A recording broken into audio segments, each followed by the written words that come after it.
Anunțam în cadrul programului meu de consultanță financiară că voi reveni cu detalii asupra felului în care intenționez să desfășurăm această activitate pe fiecare din domeniile cuprinse în această categorie numită consultanță financiară. Astăzi despre controlul financiar și nu numai. Aș propune un răspuns la următoarea întrebare. Este posibil ca să evităm sau să refuzăm controlul? În principiu, legea stabilește că nu se poate refuza controlul de orice fel ar fi el. Sigur, există niște excepții și la acelea aș vrea să mă refer cu câteva exemple care ar putea fi în sprijinul acelora care sunt controlați. Cum anume sau în ce circunstanțe putem să refuzăm controlul financiar? Este vorba de o primă ipostază, când în delegația acelui care echipe de control, acelui care controlează, nu este stabilită perioada, obiectivul de control și nu putem să identificăm entitatea care l-a trimis în control. În această situație este pe deplin legal să facem refuz de control. Există apoi și alte situații. Când obiectivele înscrise în legitimația de control, în delegația lui, exced competențelor legale ale instituției sau ale entității care urmează să fie controlată ca obiect de activitate. Există apoi controale o altă situație în care avem controale repetate pe aceeași perioadă și aceleași obiective de control. Legea stabilește bine în această situație că trebuie evitate controalele repetate și referindu-se sigur, la perioadă și la obiective de control.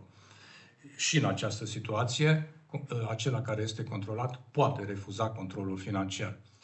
Putem identifica situații în care controlul se desfășoară cu foarte multă subiectivitate, urmărindu-se crearea de prejudicii de imagine sau altfel de prejudicii, sau poate să ofere răspuns la anumite grupuri de interese. Entitatea, în această situație, entitatea controlată, argumentat, legal, poate refuza controlul de orice fel ar fi el. Este vorba de câteva exemple care le-am oferit aici, doar că este bine de știut că, în principiu, refuzul controlului trebuie bine argumentat. Altfel, legea stabilește că refuzul controlului fără argumente este considerată infracțiune și se pedepsește ca atare. Avem și situații în care putem amâna controlul. Câteva exemple ar putea fi acestea.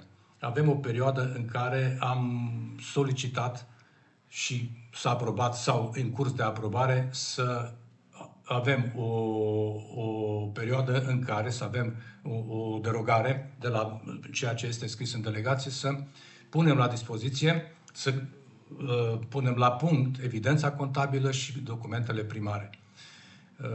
Avem poate și alte situații în care din motive obiective unitatea nu este în activitate, este închisă și tot din motive obiective și personalul de specialitate lipsește. Și aceasta este una dintre situațiile care ne dă dreptul să cerem amânare și să primim această amânare. Apar și alte situații prevăzute de lege. Voi insista sau voi oferi aceste informații mai detaliat în cadrul programului meu de consultanță financiară.